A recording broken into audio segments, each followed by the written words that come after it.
to WagerTalk Today. I'm Lawrence Pressman, back from 4 days hiatus, and we've got a great lineup today. Lots of actionable betting information. Bryan Leonard, right off the bat, he's going to talk Minnesota at Washington, MLB, and then he's going to continue in baseball with Detroit and Kansas City. Ross Benjamin will be joining us. He's got two baseball bets as well, the Red Sox and the Rays, the Cardinals and the Orioles, and we end the show with Andy Lang, some prop bets for us, including one on the Pacer game one. Teddy covers his big game breakdown, and I'm told he's going to make fun of me about the Dead show that we went to. Can't wait to hear that.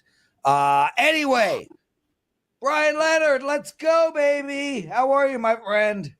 I'm doing well. I was very surprised when I saw a picture of Teddy at the Dead show. I didn't realize he was much of a fan of the Grateful Dead, but I'm glad you guys got to enjoy that night out.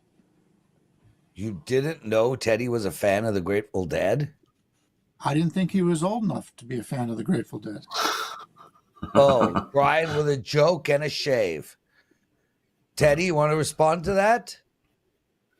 It was an old crowd, Bri, for sure. You know, the millennials were few and far between in that one. So I fit right in. But yeah, I'll make fun of Prez in just a few moments. But let's start with some actionable info.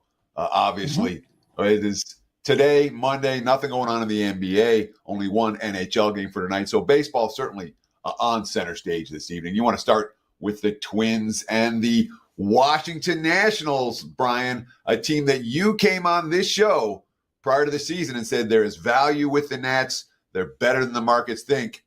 You were dead right with that prediction. Are we going to roll with the Nats today, or are they a team to bet against? Yeah, two teams here that are off some losing streaks.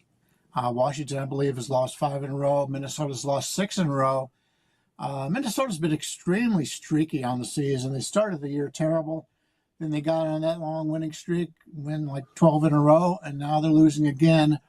The offense has scored 9 combined runs in those 6 defeats. They've been outscored 14-1 to the Yankees in that 3-game series. Then they failed to win a single game against their chief division rival, Cleveland. Pablo Lopez has had a very good season so far, a 28.7 to 4.0 strikeout to walk ratio, and his expected ERA is only 2.88. But the back of this bullpen has been a concern as Duran has blown back-to-back saves, including a walk-off homer last night in Cleveland. With the Twins' offense struggling, there's no way we can lay this number on the road here. Washington, as I mentioned, they were just swept in Philadelphia, so things are not rosy for the Nationals either. But we do like the way Mitchell Parker has started his MLB career. He has a 3.09 ERA, 1.13 whip thus far, and we've always liked to back young lefties in their initial runs. A lot of times you can get a good streak of 4 or 5 starts here where you get some value. For some reason, lefties, as a rookie, are much better to back than righties are. And we've seen enough of those so far this season that we've noticed that this is a situation, once again, for some reason, an unknown lefty seems to have a lot of success. And obviously, when these two teams play in different leagues, Minnesota doesn't know anything about Parker in this one. But when looking at his game logs for Parker, we see this, he's already faced the quality offenses of the Dodgers, the Astros, the Rangers, and the Orioles. In those games, he's gone 23 innings, and he's allowed only 7 earned. So he's pitched very well against quality opposition thus far. Now he takes on a Minnesota team that has struggled offensively for most of the year. And as I mentioned earlier, they are really struggling right now. All the back-end relievers for the Nationals bullpen are available to pitch tonight. I like Washington. I like this price. Washington gets the victory as a nice underdog here. So certainly when you look at who they've played in recent weeks, I mean, where Minnesota is coming off series against Boston, Seattle, Toronto, the Yankees, Cleveland in their last 5. This is, compared to those teams, something of a step down in class. Do you worry that after playing a bunch of step-up games and not necessarily faring as well as they should, that this is a spot where they're stepping down a little bit in class and, in theory, going to get back on track in this they are mid stepping down in favorites classes. road or mid road Yep. favorite price range. Yeah, they are stepping down in class a little bit, but some of the teams they play, Cleveland has been amazing to me because if you take a look at their roster, they should not be this good. In fact, I bet them under season wins before the season started, so they've been a little bit of a surprise. Boston's a 500 ball club. Yankees struggled early, but they are playing well right now. So yes, it is a step down in class, but I don't think it's going to be a step down from a pitching class because this Washington starter, as I mentioned, has had a lot of success against good hitting teams. And so we'll take Washington in this one. But I understand your situation that they are playing a lesser team. But Washington's playing a lesser team compared to some of the other teams that they face too. So I think there's still plenty of value on Washington here. Bryan Leonard joining us, everyone. Bry, Slow Jams Arsenault. He's in the chat room every day. He writes, Brian's getting kind of long-winded like Marco. Just for the record, I don't feel that way. I think Brian's the least long-winded out of most people. And nobody wants to be compared to Marco, right, Bry? I mean, let's say it. I've talked to Marco about that for years because he's got a lot of good information. Even though he's not here, I think we can compare Trig to the same situation. He seems to be a little bit long-winded. But you do get good information. But I try to get in and out as soon as possible because I know you got a lot of other guys on here that want a handicap. And this next write-up won't be quite as long as the previous one. I didn't feel like that one was long, Bry. I thought it was spectacular. Okay, so we got Kansas City tonight. They're playing Detroit. Fascinating game. You got this pitcher, Detroit, Reese Olson, 4 earned runs in 5 starts. Some of those starts, last start he pitched 8 innings, 0 earned runs, still got the loss. This guy is 0-5 and pitching lights out baseball right now. Where are we going in this game? Yeah, you mentioned Olson. Detroit's got such a good pitching staff. They've had guys, they were considered their elite prospects, and they can't even make the rotation. We're getting spot starts out of them, but they have really good starting pitching. In fact, we like their starting stats on both of these clubs, and they both went out and brought in starting pitchers who could take advantage of their home ballparks, which is smart. It's something you should be doing. These are the best 2 stadiums in suppressing home runs. And considering neither team has major offensive home run talent, it's been a great decision in the early going to get pitchers who don't give up home runs. You mentioned Reese Olson. He's really come into his own this year. Only once all season has he permitted more than 2 earned runs to any opponent, and that was 6 weeks ago. In his last 6 starts, Olson has allowed 5 earned runs in 37 1/3 innings. He has been terrific. I've liked this guy all along, and his control is even better this year. He's got a bright future for the Detroit Tigers here. Michael Wacha is also a guy that I think is always a little bit underrated. He's an extreme fly ball pitcher as he has aged. The last 5 years, his launch angle has been higher than league average. League average is 12.2 degrees. His launch angle has been higher than that every single season for the last 5 years. So he does have the ability to give up home runs. Well, pitching in Kansas City really fits this guy here. I like pitchers who give up home runs, but they play in stadiums that don't allow a whole lot of home runs, so it means a lot of fly balls.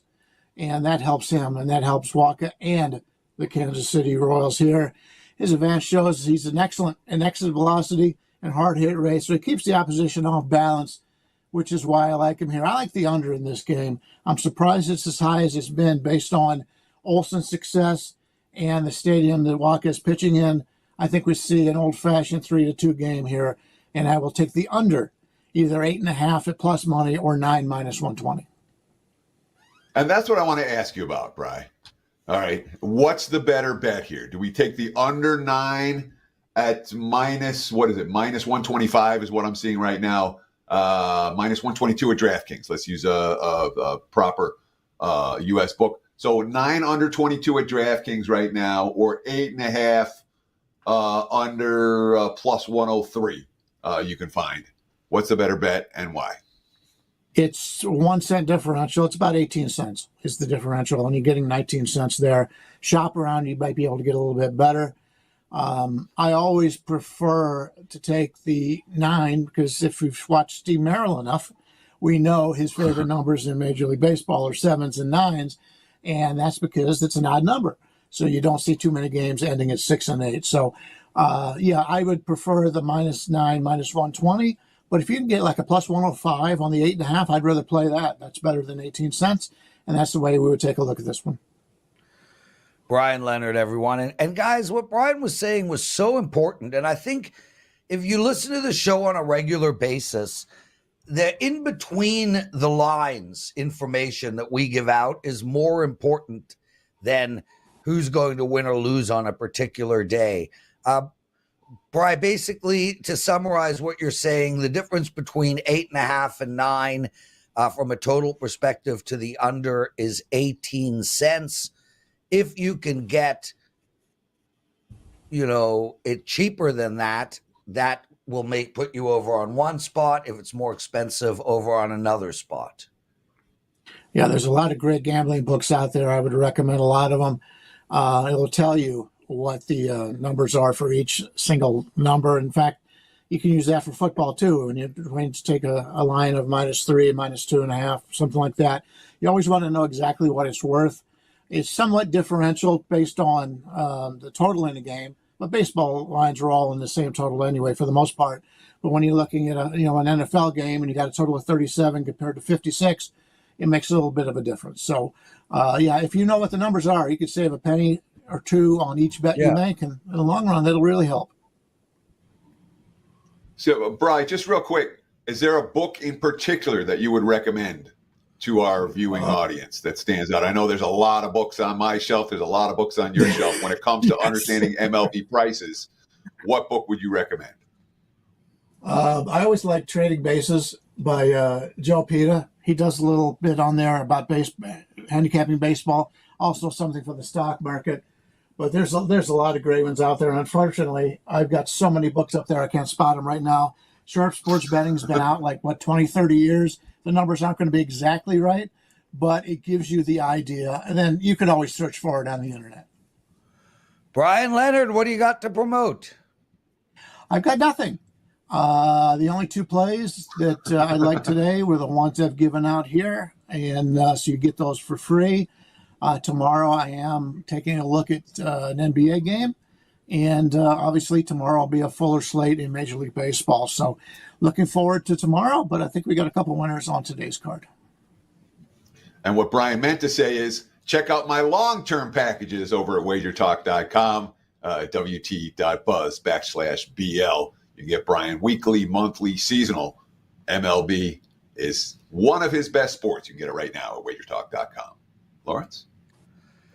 Teddy, before we get into what did bettors learn, which supposedly you're making fun of me at a dead show, which isn't hard to do, but, I don't know what you're going to say. But before we get into that, I have a couple of things to say. Firstly, I went away, and again, I ended up kicking ass for my clients.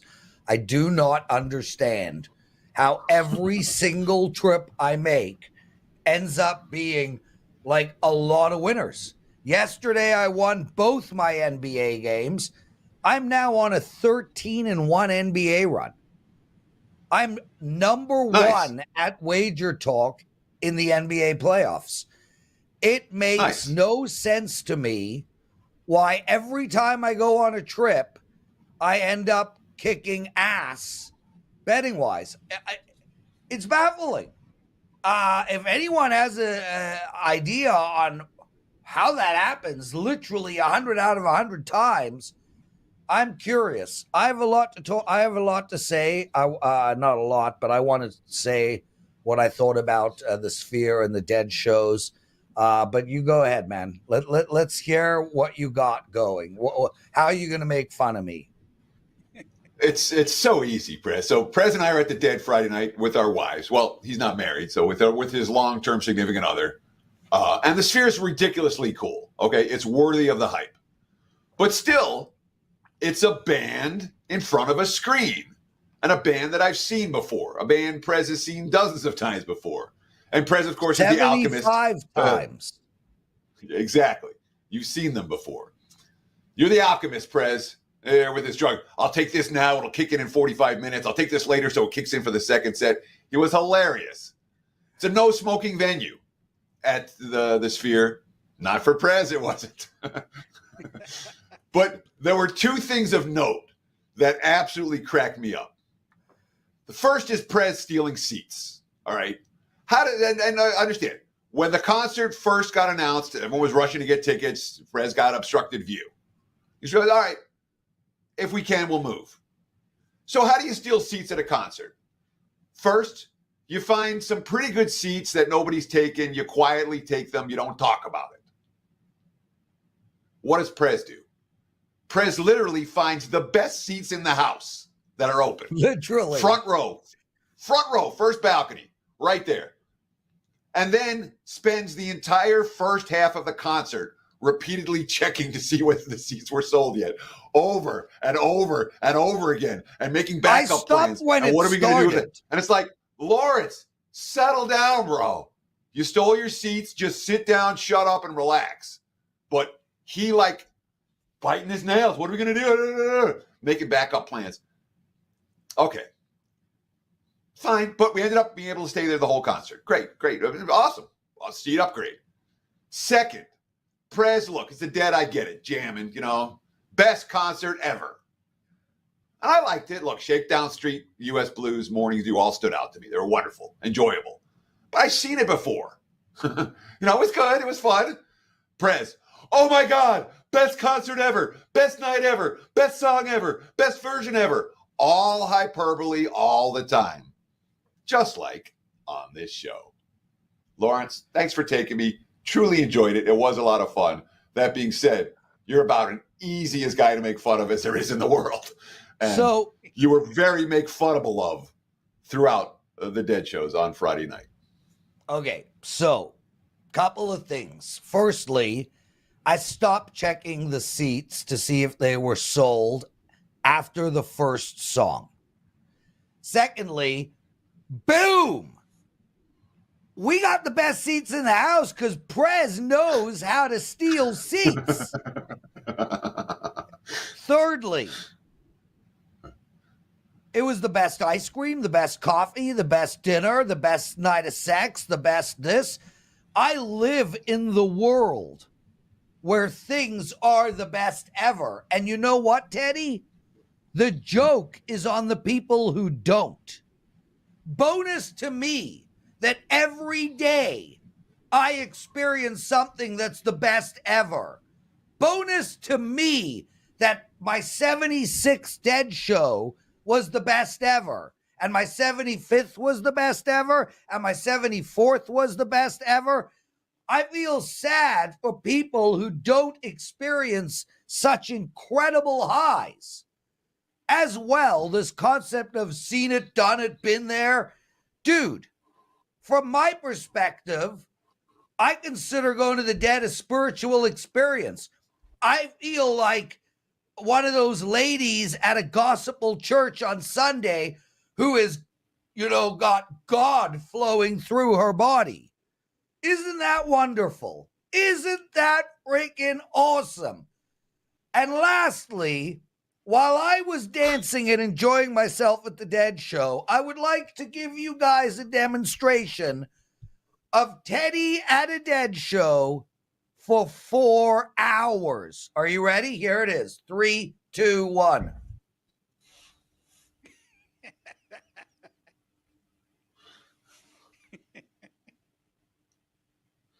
I'll take the under 4 hours. 4 hours. Huh. Now, I did notice that you tapped your index finger on your leg a couple of times. That was impressive. Ross Benjamin joining us, everyone. Oh, Ross, welcome to the show. Ross, I got to tell you, I didn't get to say this, dude. The Sphere is the greatest venue ever. It is mind-blowing. Yes, Nick, I did mushrooms, not with Teddy, though. I did mushrooms the night before. Ross, you have to go to the Dead Show or any show at the Sphere. I mean, I prefer you go to the Dead Show. You'll actually find yourself young in the crowd there. It's the most mind-blowing venue. There's no words to describe it. The videos don't do justice. And I would have liked to have shared it with someone who didn't do this for 4 hours. How are you, my friend? A lot better now than it was 10 minutes ago. Yeah, I have a golden rule. I've had it since my mid-20s, guys. And it's never to take anything seriously that comes out of a person's mouth. It's for the next 7 days after they attended a Grateful Dead show. But you know what? I'm going to make an exception to the rule for you guys because obviously it sounds like you guys had a great time. And I'm glad you were able to straighten that whole thing out at the airport about Teddy picking you up because it sounds like everything got smooth over from that point on. Yeah. Note what Ross was saying there at the airport, which is exactly what we talked about, Lawrence, which you claimed you never said, and then we couldn't find the replay. Yeah, well, find the replay and prove to me. He was here on. Why would he say at the airport? He was here listening on the show. Ross, let's talk about some MLB for today. I'm in action on the side. You're in action on the total. Let's talk about it. Rays and Red Sox. Right now, look at the WagerTalk live odds screen. Money pouring in on the under. There were 8s last night. There are 7s right now on the WagerTalk live odds screen. Basically a pick'em game, 7.5 juice to the under at other books. So it's a split line right now. What do you want to do with Tampa and Boston? Yeah, I'm going to, a ton of money coming in on the under. It depends on where you're looking. The source that I use in those money and volume of bet splits shows me the opposite, but that's okay. It's whatever you want to interpret it as. But Tanner Houck, 9 starts this year for the Red Sox, and he's been very good. 2.33 ERA, 102 WHIP, averaging 6.4 innings pitched per start. And that's always important to me, Teddy. I mean, the guy's got a good ERA, he's got a great WHIP, and he's averaging over 6 innings pitched per start. And why do I say that? Because you're less dependent on the bullpen. Now, Boston's bullpen has struggled of late, okay? But overall, on the road this season, 2.91 ERA, 124 WHIP, and drastically different when they pitch at home at hitter-friendly Fenway Park. Boston's offense, 11-3 win yesterday. So they woke up offensively at St. Louis. But here's the thing, 11-1 to the under in their last 12 off a win, 8-0 to the under in their last 8 off a win. In those 8 games, average a combined 6 runs per game, 10-2 under in their last 12 after allowing 3 runs or less in their previous game. On the other side of the coin, we got Taj Bradley for the Tampa Bay Rays. He's made only 2 starts this year coming off the injured list, and both of them were in the last 10 days. And he was pretty sharp in those 2 starts with a 2.45 ERA and a 1.00 WHIP. Tampa Bay's bullpen struggled early on, but it seems like they're finding their stride right now, Teddy. Over their last 7 games, an 0.71 ERA, 0.71 WHIP as a staff. Now, the pundits will say, well, Ross, Boston's gone over the total in the last 4 games, and that would be true. But prior to that, let's not forget, this is a Red Sox team that went 14-1 to the under in their previous 15 games prior to this 4-0 overrun. 11 runs scored yesterday was the highest run total of the year for the Boston Red Sox. So I believe that's more of an aberration than a reality. And Tampa Bay off a 5-2 loss to Toronto yesterday. It's the 20th time this year in 48 games, Teddy, that Tampa Bay has been held to 2 runs or less. That's 41.7% of the time. And against a solid starting pitcher like Tanner Houck, I like the chances of that possibly hitting the 2-3 run range, if that. And I'm going to go under the total here, Teddy. I'm going Red Sox Rays under 7.5. So I've got 2 questions for you here, Ross. I'm going to ask the first one because the first one's not a true follow-up. But I want to ask your opinion about this because it was the very first thing you talked about. When I'm talking about where the money's flowing, I'm talking about the lines that are moving, not the consensus figures. And the consensus figures show us very clearly, the lines moving tell us the sharp money has come for the under for this ball game. It's poured in on the under for this ball game, which certainly speaks to what you are saying with 7/7.5, the prevailing number right now off an opener that was 8 last night. You were talking about consensus numbers versus actual lines moving. And in my mind, they're completely different things. Do you see that the same way?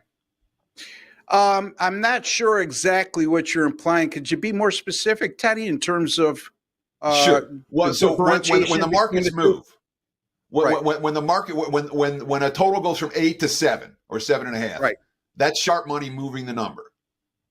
When the public's on one side or the other, those are consensus numbers. It doesn't move the number. It's, in my mind, is largely irrelevant. Yeah, and Agree that's or why. disagree? Look, it's a loaded question again, and most of your questions. That's all are I got, loaded. Ross. Yeah, but that's okay. When I say loaded, I mean that in a respectful manner because it's well thought out, and there's several different ways to answer that question. I would be more concerned if the public was all over the under and the money was all over the under and the under moved from 8 to 7.5. That's number one. And I'm not sure I'm answering this exactly the way you wanted to answer, but I'm going to do the best I can. Who cares? Yeah, well, again, there's a discernible difference to me when I'm identifying sharp money. I'm looking at if a total in baseball goes from 8 to 7.5, and the majority of the public is on, in terms of volume of bets, is on the over, and the majority is on the under. That to me deems to be sharp money. I mean, it's just reverse action, Teddy. It's something we learned early on in our careers, right? So that's the best I can answer that question. At the end of the day, that's just one part of the equation that I look at. If I don't like the play, or I don't like the game, or I love the play, I don't let that affect me nearly as much as others do. Ross Sure. You Benjamin answered the joining question. us, That's fine. everyone. Okay, Teddy, enough. No, I have a second follow here, Lawrence. Oh, Don't be grumpy God. because you're hungover. I'm not hungover. I don't even drink. You partied all weekend, drink or not. Tanner Houck coming off a career high. I think he threw 112 pitches last time. It's not a season high. That's a career high for Houck against this same team. Do you worry about a short turnaround second look against a hurler who just threw the most pitches he's ever thrown in his big league career? Well, I mean, if he was in, let's put it this way, if his starts before that over the long haul hadn't indicated that he could put together an effort like that, I would be more concerned. But the fact of the matter is yes, he won 112 pitches, which is very high by major league standards, modern day major league standards anyway. But his ERA and his consistency throughout the course of the season leads me to believe that he's getting stronger as the season progresses. So it's always concern when you see pitchers throw that many pitches, Teddy, of course. But I'd be more concerned if that was a great effort if you throw 112 pitches, chances are you've thrown a pretty decent game in a manager's eyes to keep you in that long. So I'd be more concerned prior to that effort if he was very inconsistent or this was just an aberration, a outing that wasn't the norm for him, or he was pitching way above his head in terms of statistically. So that's the best I can answer that question. And even if he comes in and gives up 2 earned runs and throws 90 pitches and they pull him early based on the fact that he was then you got a bullpen that's pitched very well on the road. So Ross Benjamin. Ross, before we continue with your other pick, lots of hot streaks going on with you, like always. Kicking ass in the NBA since 2002, 64% win rate in the NBA, and on and on and on. If you guys want to read all of Ross's streaks, head over to Sports Memo. Very, very impressive sports bettor. I do want to make mention, somebody in the chat room, Brandon. Thank you, by the way, Brandon, for joining us in the chat room. And guys, if you like what you're hearing, take a second out of your day and hit that like button, please. Subscribe to our channel. We're picking up about 1,000 subscribers a week, which is outstanding. I'm really appreciative of that. But I do want to address something that Brandon said, and maybe Ross and Teddy, you want to have a go as well. Brandon writes he doesn't like betting the WNBA because he hates getting stuck watching the games. And the first thing that came to my mind, Teddy, was a couple of years ago, I bought a few hundred bars of platinum. I haven't looked at them ever. Like, they sit in a safety deposit box. Like, I don't stare at my investments. I got stock. I don't show up to the company and be like, yo, I must see what's going on 24/7. I have never watched a company that I've bought stock in, ever. I don't stare at my platinum. You all know I have Bitcoin. I don't even know where to look. Where is my Bitcoin? It's not even a thing. I don't understand what you're saying, Brandon. I'm a little confused. Why would you need to watch the game? This is about investing money to make money. I don't understand your point at all. So you would rather bet on something that has a chance of losing, more likely chance of losing, if you can watch the game. But if you can't watch the game, you don't want to bet at all. I'm baffled. Teddy, Ross, do you want to add anything to that? Teddy, go ahead, and then I'll respond. No. People are going to bet what they want to bet. Yeah, Ross, go. Yeah. He doesn't want to bet WNBA. Don't bet WNBA. Well, no, that's not the point. The point is, why do you need to watch it? Yeah. Like, we're investors. So financial this advisors. This much I've learned is that you're not going to convince anyone of anything. All right. I know, people have their opinions. They have what they want. They don't have what they want. You're not going to talk. You're not going to convince anyone in politics. You're not going to convince anyone in religion. You're not going to convince anyone in sports betting. It's just how it is. If he doesn't want to bet and WNBA, don't bet WNBA. I don't bet WNBA, but I do agree with Lawrence's point. Watching the games, just like this, the Japanese baseball, the Korean baseball that these guys bet and have success with. You're not watching those games necessarily at 3:00 in the morning, but they win with it. So if that's the way you want to invest, by all means, take advantage. That's all I get to say, Ross. Yeah. Back in the early days, before the advent of all these streaming services, I know, and that goes back, right, Prez? When I say early days, it goes back a long way. Before the advent of cards. Yeah, just after the Civil War, actually. But in any event, there was a time when games were just on regular ABC, NBC, CBS back in the archaic days. And one of the biggest faults for sports bettors back then is they only bet on games that were on television, and you take away the whole board. So as handicappers, I learned a long time ago, I'm not that powerful. For me to watch a game and think that I'm going to have it's going to affect any way in which I win or lose is ridiculous to think. Okay. Yeah. Just because you bet on it doesn't mean that you have to watch it. Okay. And if you can find, go ahead. No, I'm sorry, Ross. Finish. Yeah. Because I got a point after. Yeah. And, Prez, if you find somebody in the WNBA on our sites, I'm not the guy for the WNBA. I can't speak for you two guys. But if you find somebody on WagerTalk TV, on WagerTalk, or even Sports Memo that's very good in the WNBA, I say this: follow their advice. Why do you have to watch the game? If you invest in a stock, do you watch the stock board all night? No.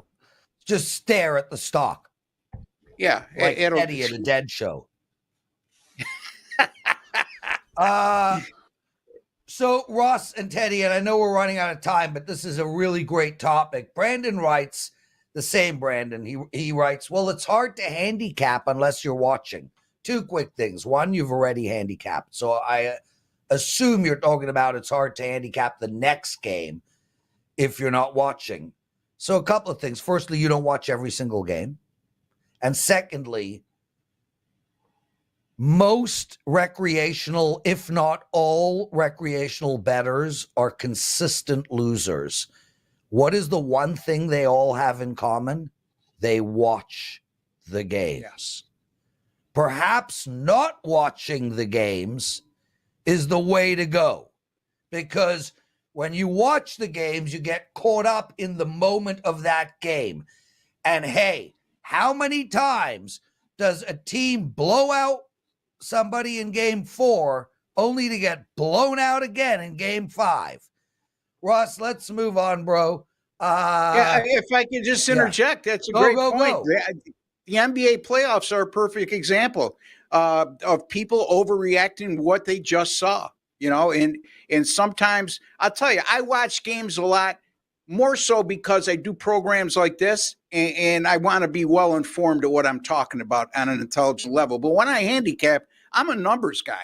Okay. So I don't have to watch tape. I don't have to watch the game to come up with my conclusion. I'm the Antichrist. I'm more of a contrarian type of mindset. So I don't, sometimes you let things influence you in the world of sports betting that you just witnessed the day before, and that's a cardinal sin. There we go. Topic over, unless Andy Lang, when he comes on, wants to add something. Ross, Cardinals against the Royals. I'll just get to it. How do we handicap this game? Yeah, it's the Cardinals and the Baltimore Orioles, and the game takes place at Busch Stadium in St. Louis. Here's the thing. I just talked about the contrarian approach, Teddy. And you got a Baltimore team that's 29-15, St. Louis 20-26. There's a 10-game difference in the standings between these two teams. A Baltimore team that's 12-5 on the road, a St. Louis team that's 8-12 at home. Yet it's St. Louis that comes up as a favorite. They're begging you to take the underdog Baltimore Orioles in this spot. And when it looks too good in sports betting, more times than not it is. And I'm not taking the bait here. Sonny Gray. Yeah, here's the other thing. Sonny Gray, the starter for St. Louis, terrible in his last 2 starts, right? Allowed 5 earned runs, 6 earned runs, but both of those are on the road. Sonny Gray at home this year in 3 starts, an 0.98 ERA, an 0.82 whip, averaging over 6 innings pitched per start, and his strikeout to walk ratio this year is 52-8. So you're going to have to earn it against Sonny Gray. And number 2, with that type of strikeout to walk ratio in which he's averaging over a strikeout per innings pitched, he's well equipped to get out of jams. St. Louis's last 7 games. Now, let me preface this by saying St. Louis was one of the worst hitting teams in baseball up until a week ago. But over the last 7 games, 6.1 runs per game, 302 team batting average, 376 team on base percentage. First 39 games this year, they hit 28 home runs. Last 7 games, they've hit 10 home runs. So again, they're coming on offensively a little bit. And I think anybody with a half a mind to watch this baseball knows St. Louis, some of their key players were well underachieving, and they're starting to come around, namely the Paul Goldschmidts and Nolan Arenados of the world. Baltimore, Dean Kramer's on the mound. He's been very good this year. But I mentioned St. Louis on that little hot run of 10 home runs over the last 7 games. If Kramer has a weakness this year, he's very vulnerable to giving up the long ball. He's allowed 9 home runs in 46 innings pitched. Not very good. He did make 1 start versus the Cardinals last year. And in that start, he allowed 5 earned runs and 4 in the 3rd innings pitched, 7 hits, 4 walks. Not a good outing at all. I'm going to, again, I think I'm going to be on an island here, Teddy, but I'm going to go with St. Louis here, minus 120 over the Baltimore Orioles. Ross Benjamin says, don't worry about Sonny Gray's last 2 starts. Look at his season to get a sense of what Sonny Gray is capable of doing, especially at home. Ross, what do you have to promote for your clients right now?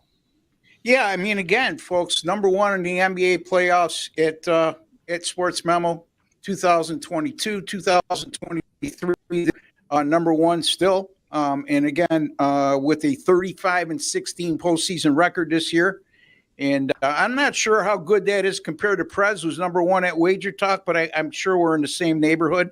And also, in the last 3 years, Prez said 64%, 112 and 64, folks. And by our grading system at Sports Memo and WagerTalk, I'm up 19,100 units during that time. So when the games matter the most in the NBA, I've been locked in, and I've been cashing at a regular rate. Major League Baseball, since August 4th of last year, I'm out of 70 and 51, 58%, but up 5,049 units, $49 for a 3-day pass, $79 for a 7-day pass. Do the math, folks. Even you small bettors out there could afford that. Even Prez, who comes back from a weekend in which he spent over $25,000, he could afford that. Yeah. Good one. Check me out. SM.buzz/RB. Ross Benjamin, awesome work. Thank you, my brother. Teddy, no, I'm kidding. Guys, real quick, Teddy's big game breakdown on the way. Andy Lang still to come, and Andy is such a pro. He could do his entire segment in 47 seconds. Teddy, I got a big NHL bet going tonight. Guys, haven't had a 4% bet in 10 days. I'm on a 17-1 run. 17 wins, 1 loss in my last 18 4% bets. That's incredible. It's on Game 7, the Oilers and the Canucks. Head over to WagerTalk and grab that play. Brother, it's time for your big game breakdown. Big game breakdown for Monday. Let's talk the Rays and the Red Sox in Tampa. And this is a line, it's a head scratcher for me, flat out. Two teams head in opposite directions. Tampa's 11-5 their last 16. Boston is 5-11 in their last 16. So the Rays, much better current form than the Red Sox.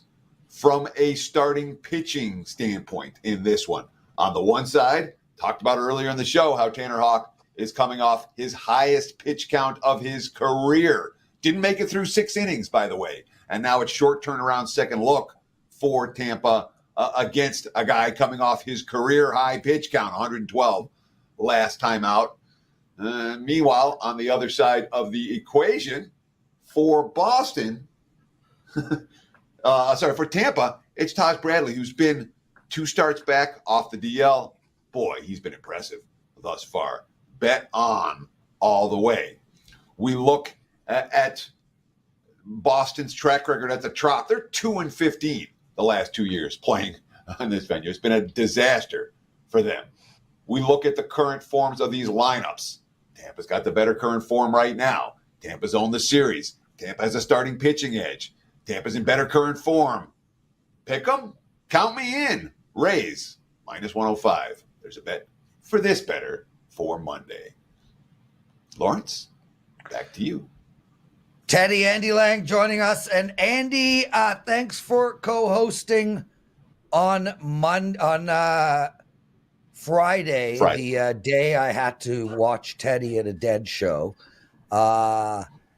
Anyway, Andy Lang, you're going to be on a bunch this week. You're going to be on a bunch all the time moving forward. Popular demand has required it.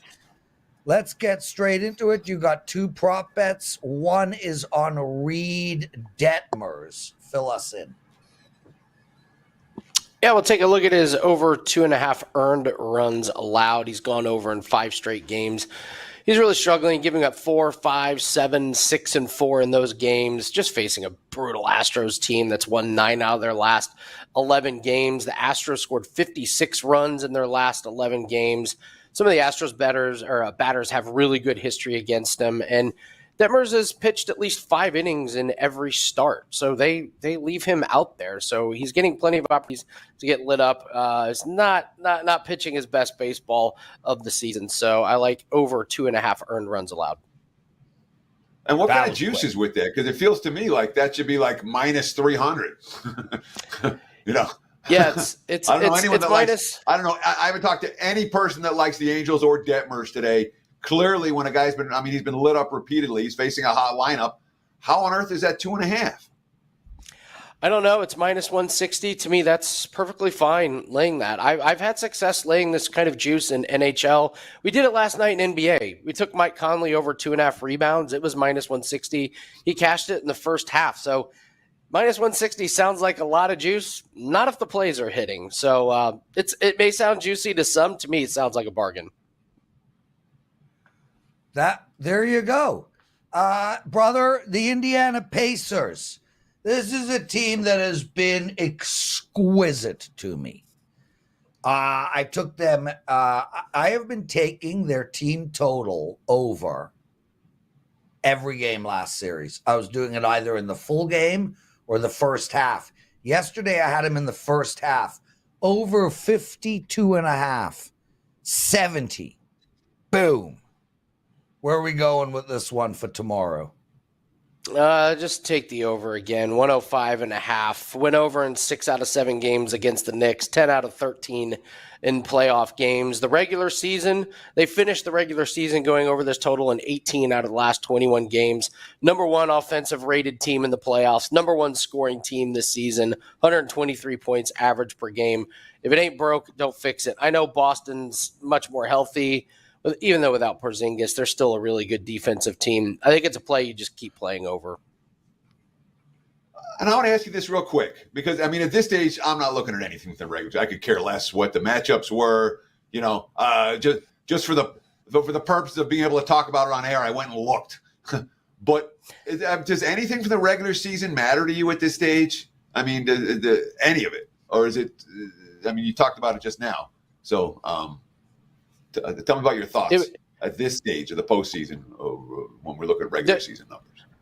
Does it really matter? No. Did it give me a third talking point that backs up my angle? Yes. So that's why I talked. I didn't bring up the head-to-head matchups because they were all before we got Pascal Siakam. Like some of the players weren't playing. So those head-to-head matchups. Yeah, I'm from Indianapolis. It's a team effort. Oh, fair enough. I love Andy Lang, part of the Indiana Pacers.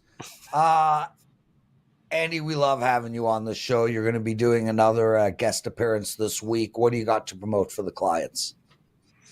Debuted a new show on the WagerTalk YouTube. Yeah, so we're doing a show called Props and Parlays today. It's all about props and about parlays and parlay pieces. Cross-sport parlays have been great to us over the years, so we really want to focus on those props and parlays. So first episode went up. We went over a couple of MLB and NHL player props, and then we built a cross-sport parlay. We talked about how we're taking some of these higher juice plays, taking advantage of and building these parlays. They are all over the place every single day. Who are you doing it with? We walk through me. I'm just so doing when it you with say me. when you say we, you're referring to yourself. Well, the production team behind the back end, like Chris Allen, the great Chris Allen, and Kyle and Lexi does all of our thumbnails and stuff. So it's me on camera, but the team has come together. The great John Holland and Johnny helped come up with this. Said we really need to focus on props and parlays every single day. So that's what we're doing over at the WagerTalk YouTube channel. So we should be good to go Monday through Friday. I'm excited for you, Andy. I mean, obviously, I bring you on the show pretty close to more than any other guest. I do that for a reason. You're one of the best bettors I know, and you do great work on air. You do it because I can get through my picks in 2 minutes. That's why you bring me on here. You put me at the end of the show because I can blow through my picks. Well, that's just part of your professionalism, brother. Andy Lang, 1/10 of Ross Benjamin. Thanks, my friend. We'll see you. I think Friday's your next one? Yeah, Friday we should be on there. We've got a really nice promo code up. I am gonna throw up my promo code. We debuted it on the prop show. Promo code PROPS30 for 30% off a 30-day pass. Listen, we're 22-12 the last 7 days, 19-9 the last 3 days. Had a really nice PGA championship. Teddy, I was hoping you would do a What Did Bettors Learn What happens when you take a golfer to finish in the top 5 and he gets arrested on the way to the golf course?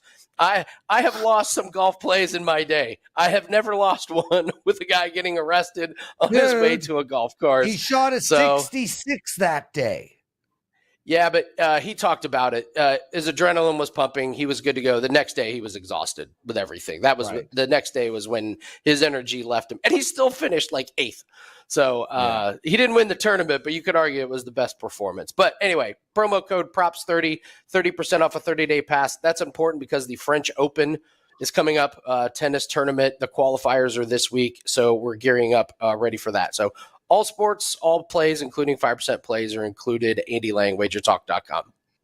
Brilliant stuff. Andy Lang, everybody. Guys, real quick, let's do a 1-minute penalty box segment, but we're going back to calling it the Daily Presidential Address soon. It's such a better name. Plus, it's baseball today. Okay, guys, welcome to the penalty box with me, the Prez. I got one baseball bet to give out.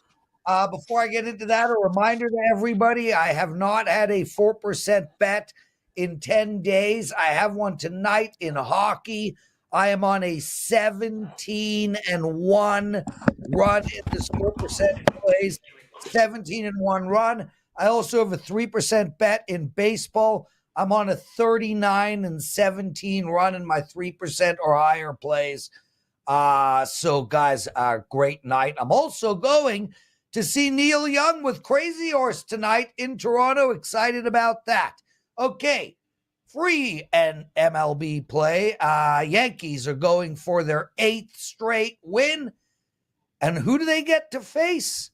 Logan Gilbert. The Yankees' bats are on fire right now. And Logan Gilbert, well, he can't seem to get a Yankee out.